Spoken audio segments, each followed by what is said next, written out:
Hare Nama Hare Nama Eva Kevalam Kalo Nasteva Nasteva Nasteva Gatiranyata.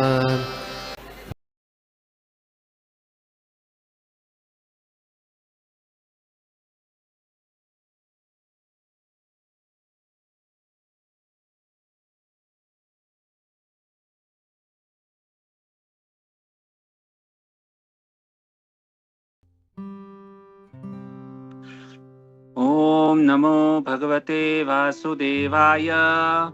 ओम नमो भगवते वासुदेवाय। ओम नमो भगवते वासुदेवाय। ओम ज्ञानतिमिरान्धस्य ज्ञानाञ्जनशलाकया चक्षुरुन्मीलितं येन तस्मै श्रीगुरुवे नमः। श्रीचैतन्यमनोभीष्टं स्थापितं येन भूतले स्वयं रूपं कदा मह्यं ददाति स्वपदान्तिकं। वन्देऽहं श्रीगुरु श्रीयुतपदकमलं श्रीगुरून् वैष्णवांश्च श्रीरूपं सग्रजातं सहगणरघुनाथं वितं तं सजीवं साधवैतं सावधूतं परिजनसहितं श्रीकृष्णचैतन्यदेवं श्रीराधाकृष्णपादान् सहगणललिता श्रीविशाखान्वितांश्च। हे कृष्ण करुणा सिन्धु दीनबन्धु जगत्पते गोपेश गोपिका कान्त राधा कान्त नमोस्तुते। तप्त काञ्चन गौरांगी राधे वृन्दावनेश्वरी वृषभानुसुते देवी प्रणमामि हरिप्रिये। वाञ्छाकल्पतरुभ्यश्च कृपा सिन्धुभ्य एव च पतितानां पावनेभ्यो वैष्णवेभ्यो नमो नमः। जय श्री कृष्ण चैतन्य प्रभु नित्यानंद श्री अद्वैत गदाधर श्रीवासादि गौर भक्त वृंद। हरे कृष्णा कृष्ण कृष्ण हरे हरे हरे राम राम राम हरे हरे। हरे कृष्णा। आप सभी से निवेदन करते हैं, ये आज का जो श्लोक है बहुत ही सुंदर श्लोक है।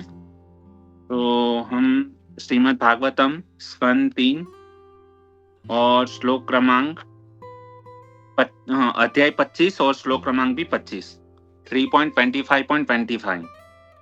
तो यदि पॉसिबल है तो ये श्लोक को हम स्क्रीन पे दिखा सकते हैं।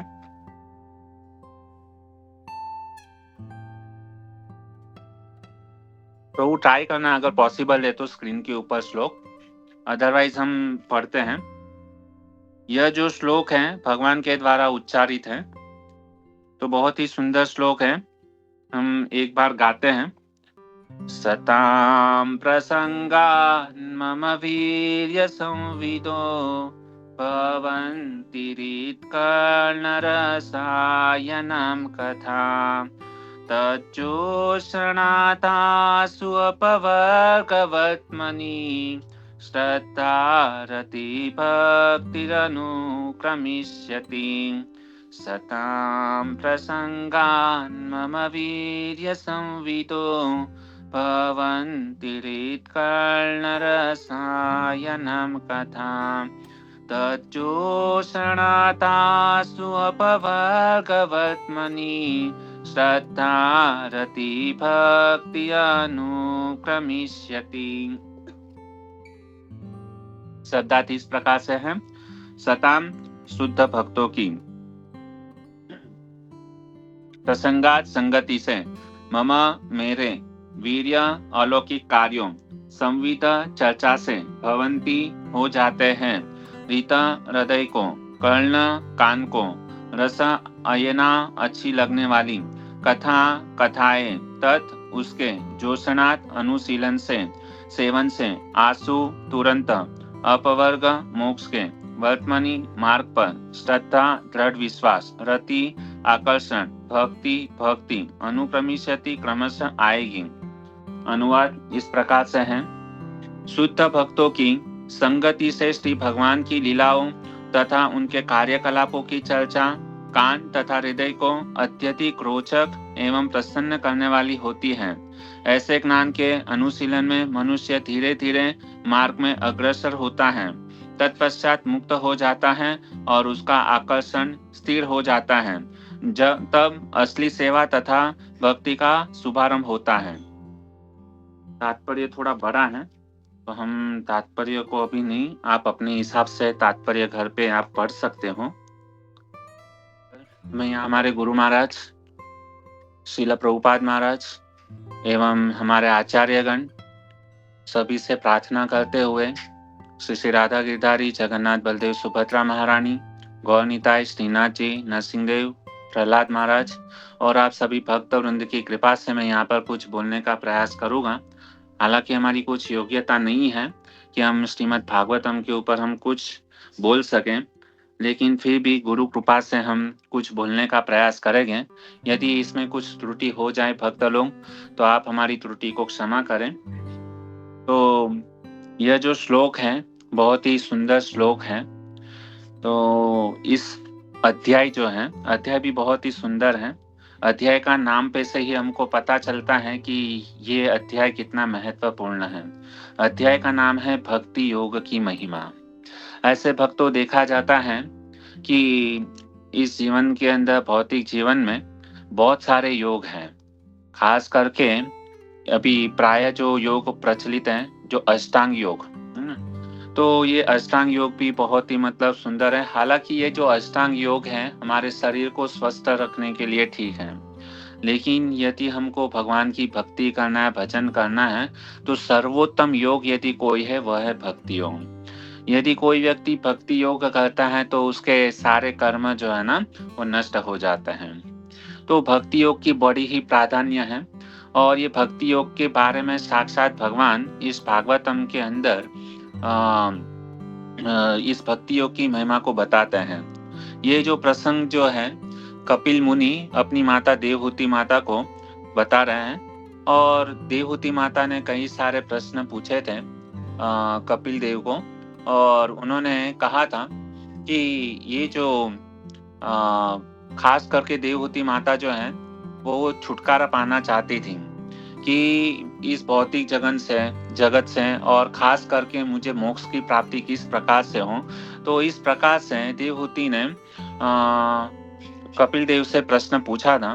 तो उसके उत्तर में उत्तर देते हुए भगवान बता रहे हैं कि करीबन यह जो उत्तर जो दे रहे हैं, तो मेरे ख्याल से भगवान ने जो बोलना चालू किया है, तो 13वें श्लोक से लेके 27 श्लोक तक जो है ना बहुत ही सुंदर भगवान उसका उत्तर देते हैं। तो आज यहाँ पर हमारे सामने जो है 25 नंबर का श्लोक है। तो ये जो श्लोक है ना 13 से लेके 27 तक भगवान ने जो उत्तर दिए हैं वो बहुत ही सुंदर है, लेकिन उसमें भी खास करके जो 25 नंबर का श्लोक है ना वो बहुत बहुत बहुत महत्वपूर्ण है। क्यों महत्वपूर्ण है? क्योंकि यहाँ पे जो है ना संग की बात आई है कि हम भगवान के पास में, भगवान के धाम में कैसे पहुंच सकते हैं। तो जब तक हम भक्तों का संग नहीं करते तब तक हम भगवान के पास में नहीं पहुंच सकते हैं। सबसे पहला यहाँ पे यदि हम शब्द देखें तो यहाँ पे शब्द आया है सताम। सताम का अर्थ होता है, ये जो सताम शब्द है ना वो भगवान श्री कृष्ण जब भी कपिल देव माता देवहूति को समझाने का प्रयास करते हैं, तो उसमें पहले यहाँ 2nd नंबर श्लोक के अंदर ही भगवान जो है ना सत शब्द की व्याख्या करते हैं। 24वें नंबर श्लोक में भी भगवान ये बताते हैं और 13वें नंबर श्लोक के अंदर भी मतलब बताते हैं। तो इसमें बहुत ही सुंदर कहते हैं कि सताम प्रसंगात। यहाँ पे सबसे पहला जो शब्द है ना सताम प्रसंगात। तो सबसे पहले सत का अर्थ क्या होता है इसको हम समझते हैं। सत का अर्थ होता है कि जो हमेशा सत्य है, जिसका नाश कभी नहीं होता। तो सत कौन सी चीज है? तो कहा गया है कि भगवान और भगवान के भक्त जो है ना वो सत है, वो हमेशा शाश्वत होते हैं। अभी आप कहेंगे प्रभु जी भक्त लोगों का भी मतलब मृत्यु तो होता है, तो भक्त लोग तो मतलब चले जाते हैं, लेकिन ये जो भक्त लोग जो होते हैं ना, जैसे फॉर एग्जांपल प्रभुपाद महाराज हैं, हमारे गुरु महाराज हैं, आचार्यगण है ना, साधारण तरीके से हमारी आंखों की ओझल से हमको दिखता है कि वह उन्होंने अपना देह को त्याग किया, लेकिन वह अपनी वाणी के रूप में, अपने पुस्तक के रूप में, ग्रंथों के रूप में वो हमेशा हमारे सामने क्या है, साथ में क्या है, अवेलेबल रहते हैं। तो भगवान और भगवान के भक्त जो है ना, उनका कभी नाश नहीं होता। और भक्त यदि ये इस देह को त्याग भी करता है तो इस देह को त्याग करने के बाद में वह साक्षात भगवान के धाम में चला जाता है, उसकी मृत्यु कभी नहीं होती है। तो इस प्रकार से हमको सत्य जो है ना उसको समझना चाहिए। और उसका यदि हम ऑपोजिट ले लें तो असत। अभी असत का अर्थ क्या होता है कि जिसका जो शाश्वत नहीं है ना, तो वो चीज क्या है, असत है। जैसे ये भौतिक जगत, तो ये जगत जो है ना वो एक ना एक दिन उसको नष्ट होने वाला है। बहुत सारी ऐसी चीज है कि जो है ना नष्ट होने वाली है, हमको जो दिख रही है ना, जैसे ये ब्रह्मांड है, पृथ्वी है, बहुत सारी चीज हम यहाँ पर इस जगत के अंदर देखते हैं, तो उसका नाश क्या है, निश्चित रूप से। तो ये चीज जो है ना असत है। तो यहाँ पे सताम प्रसंगात का अर्थ है कि सताम यानी शुद्ध भक्तों की प्रसंगात यानी संगति से यदि भक्त लोग जब भी आपस में मिलते हैं तो क्या होता है, सताम प्रसंगात मम वीर्य संविदो। जब भी भक्त लोग जब भी आपस में मिलते हैं ना, तो क्या करते हैं, भगवान के मम सताम प्रसंगात मम यानी भगवान की लीलाओं का गुणगान करते हैं। सताम प्रसंगात मम वीर्य संविदो, मम वीर्य संविदो यानी कि भगवान की जो लीला है, भगवान की जो वीर्य है ना, भगवान की गुण रूप लीला, उनका क्या करते हैं, वो रसास्वादन करते हैं। मम वीर्य संविदो, भगवान की लीलाओं का रसास्वादन करते हैं। और इससे क्या फायदा होता है कि सताम प्रसंगात भक्त लोग जब भी आपस में मिलते हैं तो भगवान के वीर की कथा होती है, भगवान के रूप गुण लीला के बारे में सब लोग मतलब क्या करते हैं, उनकी चर्चा करते हैं। तो क्यों इसकी चर्चा करते हैं, तो कहते हैं दूसरी लाइन में भवंती का अर्थ क्या होता है कि कहते हैं कि हो जाते हैं। भवंती क्या हो जाता है, यदि कोई व्यक्ति भगवान के भक्तों के संगति में आकर भगवान के रूप गुण लीला के बारे में श्रवण करता है तो क्या होता है, तो कहते हैं रीत कर्ण। रीत यानी हमारा हृदय, कर्ण यानी हमारा कान।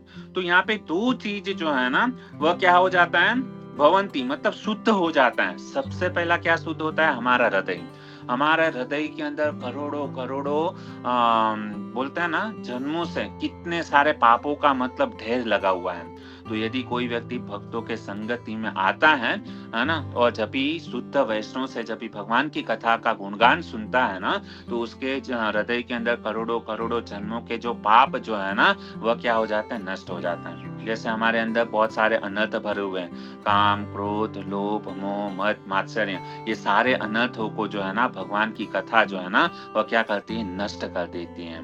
तो हृदय पवित्र हो गया, और हृदय पवित्र होने से उसमें दूसरी बात क्या बताए कि कर्ण, हमारे ये जो कर्ण जो है ना, सबसे पहला हम जो भी कुछ श्रवण करते हैं हमारे कानों के द्वारा श्रवण करते हैं, तो हमारे कानों में जब ये भगवान की लीला जब भी जाती है ना, तो क्या होता है, कान के माध्यम से हृदय में जाती है। तो कर्ण रसायना, ये कर्ण भगवान की कथा कैसे, रसायनम यानी कि अमृत के समान है ना। ये जब भी कान के अंदर भगवान की कथा रूपी अमृत को जब भी डाला जाता है ना, तो क्या होता है, भवंती रीत कर्ण रसायनाम कथा, भगवान की कथा अमृत रूपी कथा को जब भी कान में जाता है ना, तो हृदय पवित्र हो जाता है, और क्या हो जाता है, वो भगवान के धाम को जाने का क्या बन जाता है, अधिकारी बन जाता है। इसके लिए भक्तों, हम लोगों को जब भी समय मिले, अवसर मिले ना, तो सारा काम को छोड़ करके हमको क्या करना चाहिए, सत्य वस्तु का संग करना चाहिए। सत्य यानी जो भगवान के शुद्ध भक्त हैं, उनके मुखारविंद से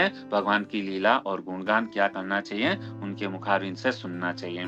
तो बाद में कहते हैं तज्जोषणात्, तत् यानी उसके, किसके, अभी हम यहाँ पर सब लोग क्या कर रहे हैं, नित्यम भागवतम सुन रहे हैं। तो यहाँ पर भगवान कह रहे हैं कि यदि कोई व्यक्ति इस प्रकार से भक्तों की संगति में आकर के शुद्ध भक्तों के मुखारविंद से भगवान की नाम रूप गुण लीला को जब श्रवण करता है, तब क्या होता है, तब उसके जोशनात् अनुशीलन से, सेवन से, आसु यानी तुरंत ही अपवर्ग वर्तमानी, तुरंत ही वो मोक्ष, आसु का अर्थ क्या होता है, तुरंत, अपवर्ग यानी वो व्यक्ति मोक्ष जो है ना वो प्राप्त कर लेता है।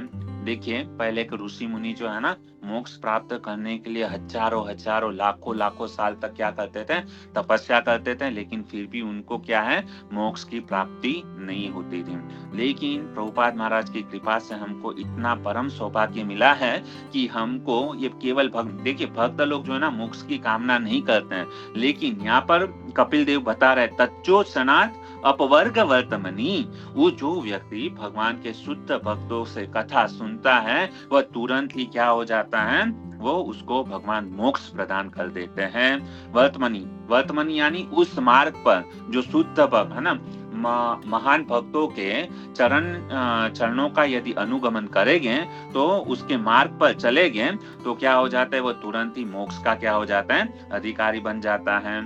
उसके बाद में कहते हैं, उसके बाद में क्या होता है, श्रद्धा। यदि कोई व्यक्ति भगवान की शुद्ध भक्तों से कथा सुनता है तो उनके हृदय के अंदर क्या जो होती है, श्रद्धा जागृत होती है। अब ये श्रद्धा मतलब क्या है, दृढ़ विश्वास। किसके प्रति दृढ़ विश्वास, भगवान और भगवान की भक्ति, भगवान के नाम के प्रति क्या होने लगता है, उसको विश्वास आने लगता है। रति यानी क्या, आकर्षण, है ना, उस भगवान के प्रति क्या हो जाता है, उसका आकर्षण बढ़ने लगता है। भक्ति, उसको भक्ति प्राप्त होती है। अनुक्रमिष्यति, क्रमशः, धीरे धीरे, मतलब क्रम वाइज। तो इस प्रकार से यदि कोई भक्त भगवान के शुद्ध भक्तों से यदि कथा को सुनता है तो उसको क्या होती है, भगवान की शुद्ध भक्ति प्राप्त होती है। अभी मैं थोड़ा सा यहाँ पे थोड़ा ये जो श्लोक जो है ना उससे थोड़ा डाइवर्ट होकर के हम इसको समझने का थोड़ा प्रयास करेंगे प्रैक्टिकल रूप से। तो हमारे राधा गोविंद महाराज से मैं सुन रहा था इस 3.25 नंबर श्लोक जो है ना, महाराज जी ने उसके ऊपर मतलब बहुत सुंदर व्याख्या की है। तो वो बता रहे थे कि भारत के अंदर जितने भी लोग हैं, है ना, तो उनको प्राय जो है ना संस्कृत जो है ना उनके खून में ही रहता है, क्योंकि हमारी संस्कृति है। तो महाराज जी बता रहे थे कि भारत के अंदर जितने भी लोग हैं ना, उसको संस्कृत जो है ना, भले वो अभ्यास नहीं करते हैं, लेकिन संस्कृत का कुछ कुछ शब्द यदि कान में जाता है ना तो वो तुरंत ही समझ लेते हैं। तो कहते हैं कि जो भक्त ने भगवान के कथा कीर्तन में लगे रहते हैं वह साधु है। साधु क्योंकि हमको जो है ना श्रवण करना है ना, तो यहाँ पे बोलते हैं सताम प्रसंगात, है ना, हमको क्या करना है, शुद्ध भक्त, सताम, शुद्ध भक्तों के से हमको क्या करना चाहिए, सुनना है। तो शुद्ध भक्त किसको कहेंगे, जो साधु है उसको शुद्ध भक्त कहेंगे। तो साधु की परिभाषा क्या होती है, साधु इसे कहते हैं कि जिसका मन निरंतर भगवान की कथा में, भगवान के कीर्तन में 24 घंटा जिसका मन उसमें लगा रहता है भगवान की भक्ति में, और वो सभी आसक्ति है उसे क्या होता है, मुक्त होता है। कौन सी आसक्ति, जैसे हमको माया है, पत्नी है, परिवार है, पैसा है, धन संपत्ति, उसके प्रति हम क्या होते हैं, आकर्षित होते हैं, वो साधु नहीं है। तो साधु किसे कहते हैं, कि साधु इसे कहते हैं कि वो संसार के 3 ताप जो है ना उससे मुक्त होता है। अब ये 3 ताप क्या है, तो देखते हैं कि आदि दैविक, आदि भौतिक और आदि आध्यात्मिक, ये 3 ताप जो है ना हमको ग्रस्त करता है। आदि दैविक यानी देवताओं के द्वारा जब भी दुख आता है ना तो उससे ग्रस्त होता है। बाद में आदि भौतिक, हमारा जो परिवार है, सगा संबंधी है, उसके द्वारा जो दुख मिलता है ना उसको आदि भौतिक दुख कहते हैं। आदि आध्यात्मिक दुख उसको किसको कहेंगे, कि जो हमारे मन के द्वारा हमको जो त्राप मिलता है ना, मन के द्वारा जो मन ने कुछ इच्छा किया कि, और वो मन ने जो इच्छा किया वो कामना यदि पूरी नहीं होती तो ये त्रिताप जो है ना हमको क्या करते हैं, जलाते रहते हैं। तो ये जो साधु जो होता है ना, ये 3 तापों से क्या होता है, ऊपर होता है। तो उसको क्या कहेंगे, उसको संसार के ये जो ताप जो है ना उसको, उससे कुछ लेना देना नहीं होता है, वो उससे ऊपर होता है। तो ये जो इसको क्या कहेंगे, साधु कहेंगे। और जो साधु है ना, हम लोगों को क्या करना चाहिए कि ऐसे माता देवहूति को कपिल देव कहते हैं कि तुमको, हे माते, तुमको प्रयास करना चाहिए कि शुद्ध भक्तों के आश्रय में जा करके उनकी संगति करना, भगवान से प्रार्थना करनी चाहिए कि हमको ऐसा कुछ उपाय दिखाओ कि हम शुद्ध भक्तों के सानिध्य में बैठ करके भगवान की लीला और कथा को हम क्या कर सके, सुन सकें।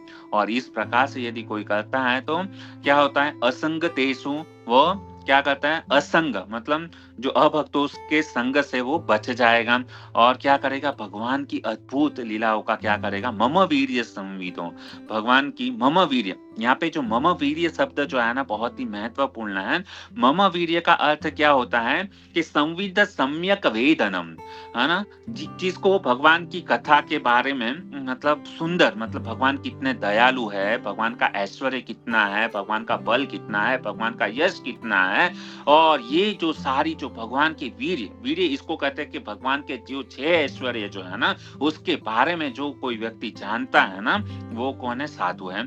अभी भगवान का वीर्य, भगवान का वीर्य यानी कि भगवान का गुण कैसा है, भगवान कितने कृपालु है, भगवान अपने भक्तों की किस प्रकार से वो क्या करते हैं, रक्षा करते हैं, उसको क्या कहते हैं, भगवान का वीर्य कहते हैं। और भगवान की कथा कैसी होती है, अमृत समान मतलब लगने लगती है।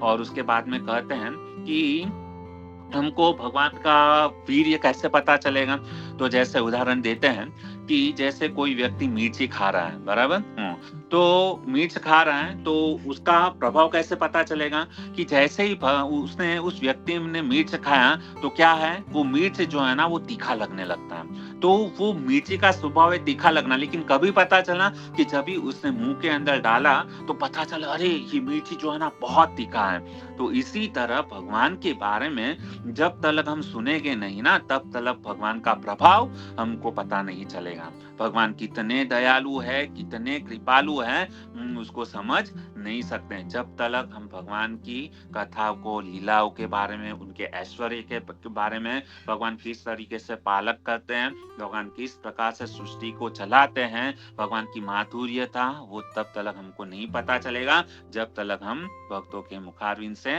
उनकी कथाओं के बारे में सुनेंगे नहीं तब तक। और ये कथा कैसी है, रसायना, अमृत के समान जो है ना वो है। और जब भी हम उसको सुनते हैं तो क्या होता है, श्रद्धा, हमारे हृदय के अंदर क्या होती है, श्रद्धा जागृत होती है। अब यहाँ पे प्रश्न ये होता है कि श्रद्धा का अर्थ क्या होता है, तो चैतन्य चरितामृत में कृष्णदास कविराज गोस्वामी बहुत ही सुंदर श्रद्धा शब्द की व्याख्या करते हुए कहते हैं, क्या कहते हैं, श्रद्धा शब्द विश्वास कहे श्रुदृढ़ निश्चय, कृष्ण भक्ति कैला सर्व कर्म कृत है।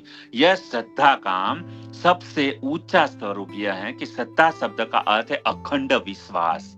अखंड विश्वास में मैं कृष्ण भक्ति कर रहा हूँ तो अपने जीवन में करने वाला सारा काम मैं कर चुका हूँ। यदि कोई व्यक्ति कृष्ण भक्ति करता है तो उसको बाकी कुछ कार्य करने की जरूरत नहीं रहती। मैं सबसे श्रेष्ठ कार्य कर रहा हूँ। आजकल हम श्रेष्ठ कार्य किसको कर रहे हैं, हम जो पैसा कमाने के लिए जाते हैं ना, जे मनी है ना, तो उसको हमारे पास इतना ज्यादा पैसा रहेगा तो हम अपने आप को सर्वश्रेष्ठ समझते हैं। लेकिन चैतन्य महाप्रभु क्या कहते हैं, यदि जिस व्यक्ति ने भगवान की भक्ति कर ली उसको कुछ भी कार्य करने की जरूरत नहीं है। उसने जो व्यक्ति भगवान का नाम जप करता है, भगवान का कीर्तन करता है, जो व्यक्ति भगवान की कथा को सुनता है तो उसके जीवन में बाकी कुछ करने लायक काम रहता नहीं है, वो पूरा हो गया।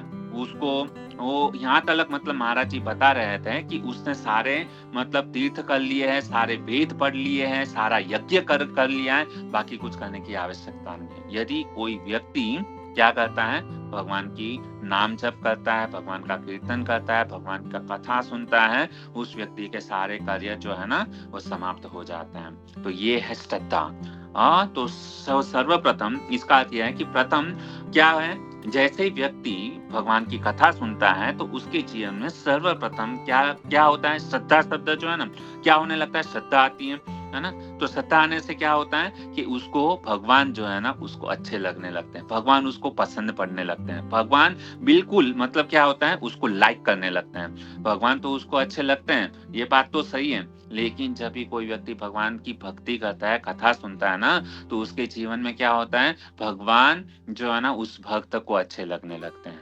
और हमको तो यही चाहिए। जैसे यहाँ पर हमको नरेंद्र मोदी हमारे बड़ा प्रधान है ना, वो व्यक्ति कहने लगे कि गोपी मनोहर प्रभु हमको बहुत अच्छे लगते हैं। तो गोपी मनोहर प्रभु के मन में कितना मतलब ये है कि नरेंद्र मोदी साहब ने पूरे इतने मतलब सारे लोगों के बीच में मेरी तारीफ की कि हाँ, कि गोपी मनोहर प्रभु मुझे बहुत अच्छे लगते हैं। तो एक साधारण सा व्यक्ति यदि किसी की प्रशंसा कर लें तो उस जीव को कितना अच्छा लगता है। तो सोचिए कि अखिल ब्रह्मांड के नायक जिसके रोमकूप से करोड़ों ब्रह्मांड निकलते हैं, वह यदि कह दें कि हाँ गोपी मनोहर प्रभु मुझे बहुत अच्छे लगते हैं, तो मतलब सोचिए कि हमारे आनंद की कोई सीमा नहीं रहेगी, कितना अच्छा लगता है।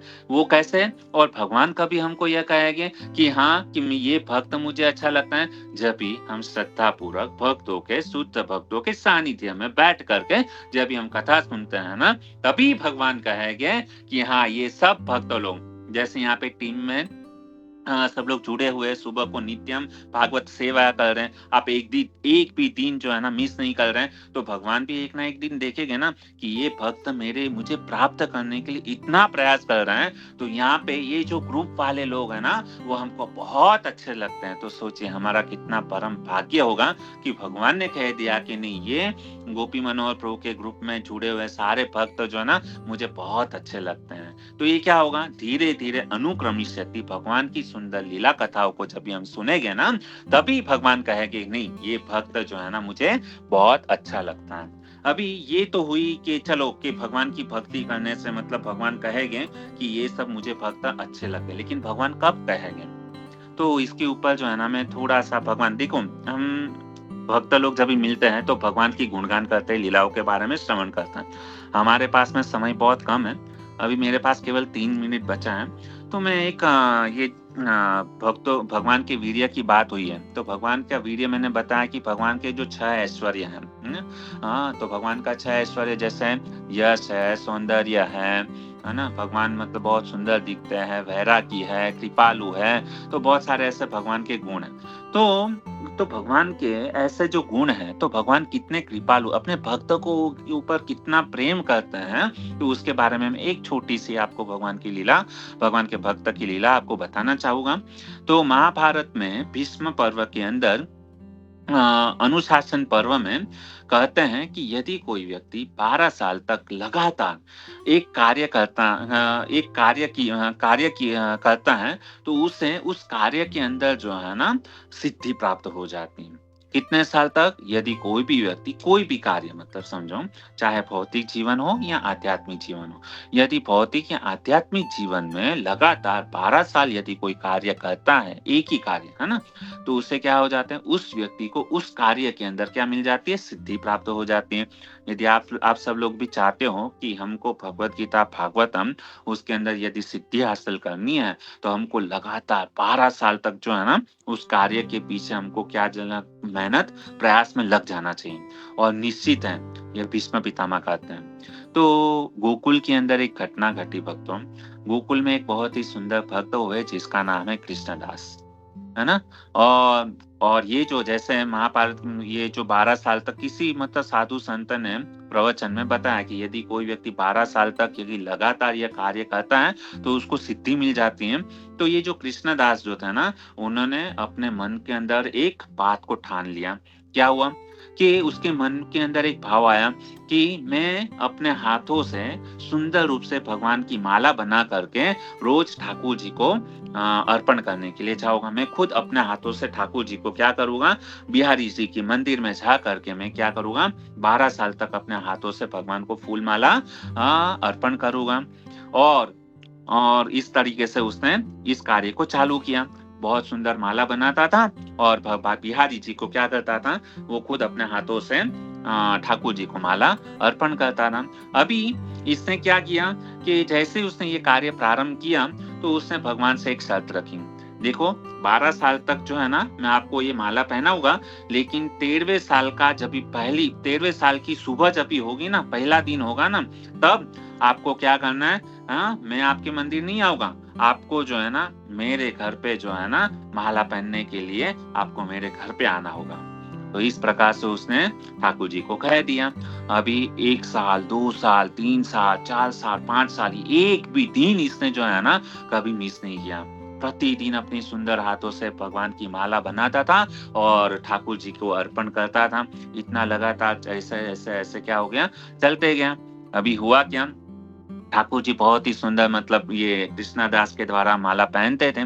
अभी 12वें साल का आखिरी दिन था और जब भी 12वें साल का आखिरी दिन था ना, तो कृष्णदास ने कहा कि देखो आज मेरा अभी आखिरी दिन है, कल आपको मेरे घर पे जो है ना माला पहनने के लिए आपको हमारे घर पे आना होगा। यदि आप मेरे घर पे कल नहीं आए तो आज के बाद में कभी आपको मेरा चेहरा दिखा होगा नहीं, आपके मंदिर में कभी नहीं आऊंगा। इतना कह करके 12वें साल के आखिरी दिन में उसने भगवान को माला पहनाया और उस दिन रात को उसने क्या किया, सुंदर रात को वो कृष्णदास सोए नहीं और पूरी रात जग करके उसने भगवान के लिए 56 भोग बनाए और पूरा मेहनत किया और सुबह से वो भगवान के आने का इंतजार करने लगा कि भगवान अब आएंगे, भगवान अब आएंगे। ऐसे ऐसे दिल निकलता जा रहा है और बेचारे मतलब रात देखा 56 भोग बनाए, पूरी सब्जी, श्रीखंड, बासुंदी, पौवा, मालपुआ, क्या क्या आइटम उसने बनाया था पूरी रात को जग करके। और सुबह से इंतजार करने लगा कि मेरे ठाकुर जी अब आएंगे, मेरे ठाकुर जी अब आएंगे। सुबह के 9 बजे नहीं आए, 10 बजे, दोपहर के 12 बजे ठाकुर जी नहीं आए, शाम का समय हो गया लेकिन फिर भी ठाकुर जी नहीं आए। अभी हुआ क्या कि ये जो कृष्णदास है ना, वो तो जैसे जैसे समय बीता गया उसका मुंह छोटा होता गया। बेचारा टेंशन में आने लगा कि भगवान नहीं आए ना, इसने बेचारे ना कुछ खाया ना कुछ पिया, वो केवल भगवान का इंतजार करते रहा कि भगवान अभी आएंगे, भगवान अभी आएंगे, लेकिन ठाकुर जी आए नहीं। और अंत में क्या हुआ, शाम हो गई और वो बहुत ही गुस्सा हो गया। उसने जितना भी 56 भोग जो बनाया था ना, उसने क्या किया, एक कपड़ा लिया और एक कपड़े में बांध करके जो है ना वो निकल गया, घर से बाहर निकला और ठाकुर जी का जहाँ पे मंदिर था ना, अंदर प्रवेश नहीं किया। और ठाकुर जी के मंदिर के पास में जाते हुए जो है ना, कृष्णदास जो है ना ठाकुर जी को गाली बकने लगा। कोई भगवान नहीं है यहाँ पर, एक केवल पत्थर की मूर्ति है, केवल तमाशा लगा करके रखा है। इतना मतलब वो इतना गाली दिया ठाकुर जी को कि बात मत पूछो, है ना। तो उस समय जो है ना मतलब इस प्रकार से वो गाली दे रहा था और सारा 56 भोग जो है ना उसने मतलब अपने कंधे में बांध के रखा था।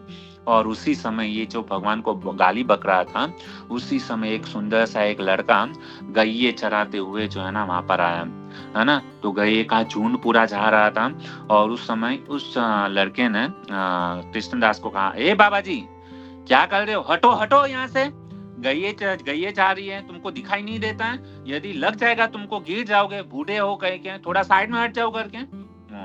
तो ये जो जब भी मतलब ये बालक जो था ना, उसने कहा कि साइड में हटो, साइड में हटो, तो उसको साइड में हटाया। और उस बालक ने देखा कि इस कृष्णदास जो थे ना, वो बूढ़ा व्यक्ति जो था ना, उसके कपड़े में मतलब सुंदर सी मतलब मिष्ठान की सुगंध आ रही थी, है ना, भोग था उसके अंदर। तो उसने बाबा जी से कहा, बाबा जी क्या क्या बात है, आपके उसमें तो मतलब बहुत सुंदर मतलब 56 भोग जैसा कुछ लग रहा है, सुंदर सुगंध आ रही है, आपने प्रसाद नहीं पाया लगता है क्या। है ना, जब तक गैये जा रही है तो आप कृपा करके प्रसाद पा लो। तो उसने कहा कि मतलब इतना सुंदर बात मतलब उस लड़के ने मतलब कहा ना वो, तो उसने कहा नहीं खाना है मुझे, है ना। तो ये बोलने लगे कि ये ठाकुर जी है ना, वो तुम्हारे ये लाडला कृष्णा बहुत परेशान करता है ना। खाली एक बात मतलब एक बार मैंने कहा था, एक ही आश कही थी कि बस केवल हमारे घर पे एक दिन आ जाना, नहीं आए, कुछ मतलब शर्म जैसी चीज ही नहीं है, निष्ठा नहीं है। हम इतना परिश्रम किए, सब कुछ रात से लेकर जग करके इतना भोजन बनाया, 56 भोग बनाया, रात देखा है, अभी तक आए नहीं है, कोई ठाकुर बाकुर नहीं है करके ऐसा मतलब बड़बड़ाने लगा। तो उसने कहा कोई बात नहीं, थोड़ा शांत हो जाओ, है ना। तो बाबा जी, और वो कहने लगा कि ये जो लड़का जो था ना, कि हमको तो बहुत भूख लगी है ना, तो हमको कृपा करके थोड़ा सा कुछ भोजन दे दो, हाँ हमको बहुत भूख लगी है। तो उसने कहा कि ऐसे भी ठाकुर जी तो खाए नहीं, तो ये भोग को ऐसे फेंकना, उससे अच्छा है ये बच्चे को मैं खिला दे, तो बेचारा बच्चा जो है ना भूखा है। तो एक वृक्ष के नीचे गए और उन्होंने क्या किया, ये जो 56 भोग जो था ना, वो उन्होंने अच्छी तरीके से खोला और बच्चे को कहने लगे ये लो खा लो।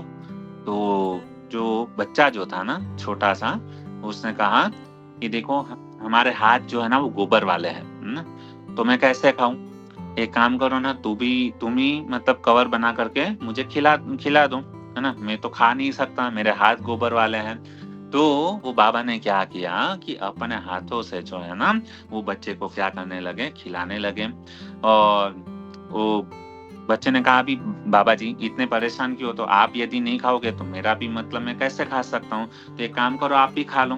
तो वो क्या करते थे, बाबा जी जो था ना, एक निवाला खुद खाते थे, दूसरा निवाला उस बच्चे को खिलाते थे, इस प्रकार से। लेकिन खाते-खाते समय क्या हुआ भक्तों, कि वो जो छोटा-सा जो बालक जो था ना, वो उसकी आँखें जो है ना लाल-लाल हो गई। उसकी आँखों से जो है ना अश्रु बहने लगे। और बाबा जी कहने लगे, "अरे! ये क्या बात हो गई? तुम ही कहते थे, तुमने कहा था कि मुझे भूख लगी है, तो मैं अभी तुमको खाना तो खिला रहा हूँ, तो अभी काहे के लिए रो रहे हो? क्यों रो रहे हो? है ना? क्या कुछ कमी है क्या मेरे अंदर?" सो उसने मतलब बच्चा रो रहा है, उसकी मतलब बोलते हैं ना, छोटा बच्चा किस प्रकार से रोता है ना? तो बेचारा बोल नहीं पा रहा है, मतलब हृदय एकदम गदगद हो गया, मुँह उसका सूखने लगा, एकदम मतलब गदगद वाणी में बोला। बहुत ही सुंदर बात कहा कि बाबा, आज आप हमको हार नहीं पहनाओगे? तो जभी मतलब इस बात को जभी सुना, वो जो कृष्णदास जो थे ना, उसकी आँखों में भी आँसू आने लगे। और वो बच्चा कहता है कि मैं सुबह से तुम्हारा इंतज़ार कर रहा था कि अभी आओगे, लेकिन आज तुम हार पहनाने नहीं आए। और वो बच्चा कहता है कि वो साक्षात कृष्ण ही थे। और ठाकुर जी ने कहा, तुम जब भी मुझे हार पहनाते हो ना, मुझे इतना अच्छा लगता है, इतना अच्छा लगता है ना? आज मुझे तुम्हारी कमी सी महसूस हो रही थी। मैं तुम्हारी राह देख रहा था कि तुम आओगे लेकिन तुम आए नहीं, है ना? और इस प्रकार से मतलब क्या किया, वो जो कृष्णदास जो थे ना, है ना? और कृष्ण ने कहा कि मैं सुबह से तुम्हारा इंतज़ार कर रहा था, और मैंने भी तुम्हारे विरह में जो है ना कुछ खाया नहीं, कुछ पिया नहीं, है ना? और तुम जब ये हार पहना तो मुझे इतना अच्छा लगता है, इतना अच्छा लगता है। बाकी किसी का भी हार मुझे अच्छा नहीं लगता है। तो उस समय जो कृष्णदास ने क्या किया, अपनी हाथों से क्या किया, उस ठाकुर जी को क्या किया, माला पहनाया। तो ये बहुत ही मतलब ब्रज वृंदावन की ऐसी सब कथा है। और उस समय मतलब कृष्णदास को जब भी पूछा कि तू कौन है? तो उस समय उसने कहा कि मैं वही हूँ, तुम्हारा लाडला कृष्ण। इस प्रकार से उन्होंने कहा था। और कहते हैं कि तुम जब भी माला पहनाते हो ना, तो ऐसा मुझे लगता है कि तुम मेरा आलिंगन कर रहे हो। आज वो आलिंगन जो है ना सुबह से मुझे मिला नहीं, तो उस आलिंगन का क्या कर रहा था, मैं इंतज़ार कर रहा था। और भक्तों ने आज मतलब बहुत सारे भोग लगाए, लेकिन मैंने किसी का भी भोग जो है ना स्वीकार नहीं किया। मैं इंसान मतलब मुझे जो है ना आपके हाथों से जो है ना वो खाना था। तो इस प्रकार से वो कृष्णदास के साथ में भगवान ने क्या किया था, कृष्णदास के हाथों से उन्होंने फूल माला ग्रहण की थी, और अपने हाथों से उन्होंने भोजन को स्वीकार किया था। तो ये जो सब कथा जो है ना, मतलब क्या होता है कि ये ऐसी जब भी कथा हम जो सुनते हैं ना, तो भगवान के प्रति हमारी श्रद्धा बढ़ती है, भगवान के प्रति आसक्ति बढ़ती है। आज भी यदि कोई व्यक्ति प्रेम से यदि भगवान की भक्ति करता है, भगवान का नाम जप करता है श्रद्धा रूप से, निष्ठा रूप से, तो निश्चय ही भगवान जो है ना हमारे सामने आते हैं।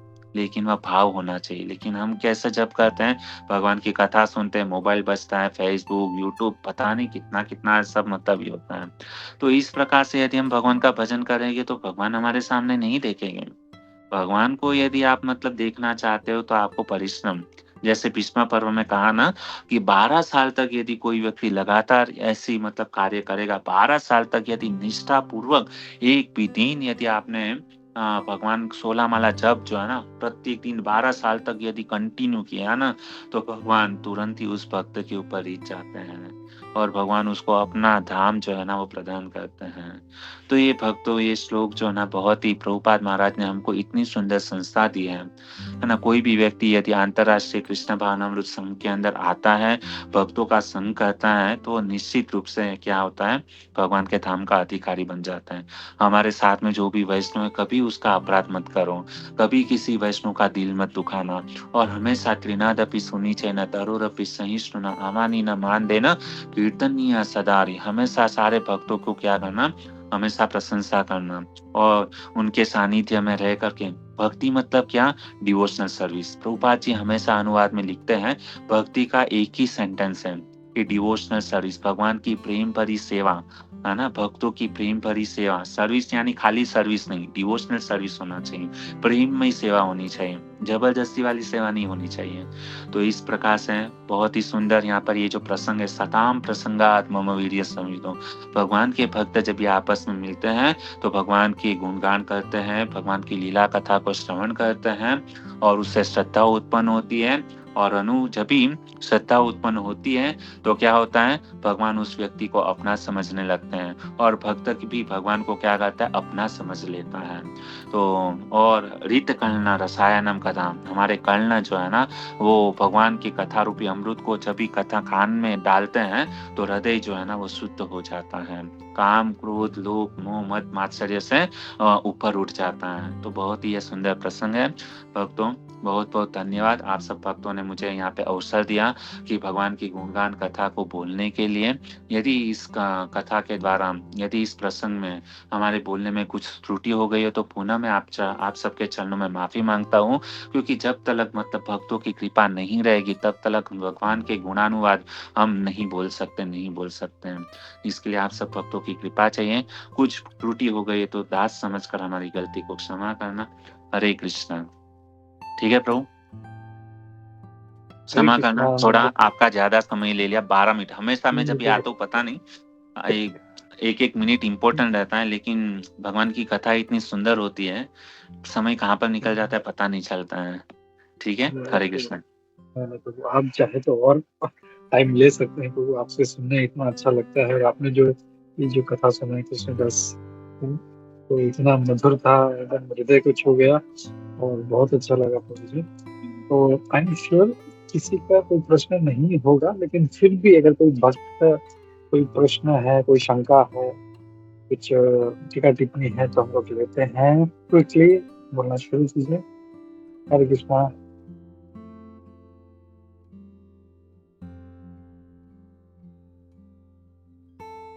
ओके, आई थिंक नहीं है। आई एम श्योर, मुझे पता था क्योंकि इतना अच्छा आपने इसका विश्लेषण किया, इतना अच्छा कथा के माध्यम से भक्ति के बारे हरे में कृष्णा बताया। तो या जी। ओके, हरे कृष्णा।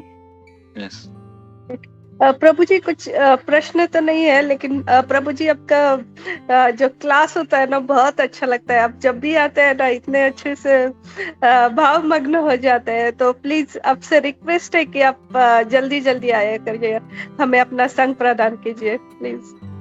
नहीं, हमको भी बहुत अच्छा लगता है कि ऐसा सुंदर माहौल आप लोगों ने जो बनाया है। जो भी 15-20 डिवोटी नित्यम भागवत सेवा करते हैं, प्रभुपाद जी की असीम कृपा है। बहुत मतलब मैंने तो इतनी सारी जगह पे देखा, इतना कंटिन्यूअस में देख रहा हूँ मैं तो, मतलब पिछले 3-4 साल से देख रहा हूँ। लेकिन सब जो सब भक्त लोग जो है ना इनके प्रकार से जुड़े हुए हो और अलग अलग मतलब भक्तों को बुला करके ये कथा करते हो, बहुत अच्छी बात है। इसको कंटिन्यू रखें, है ना। और 12 साल जब ये होगा ना तो निश्चित रूप से कुछ ना कुछ चमत्कार होगा। ठीक है माता जी। तो फिर आपका कृपा भी चाहिए तो धन्यवाद प्रभु, बहुत बहुत धन्यवाद। और हम लोग फिर मिलते हैं बहुत जल्दी। हरे कृष्णा प्रभु, धन्यवाद प्रणाम। हम चौटल के तिरुवृत्य कृपा सिंधु प्रिय पतितानां पावनेभ्यो वैष्णवेभ्यो नमो नमः। अनंत कोटि वैष्णव की जय, श्री प्रभुपाद की जय, स्कंद की जय, जीवन कृष्ण प्रभु की जय। हरे कृष्णा। धन्यवाद प्रणाम प्रभु।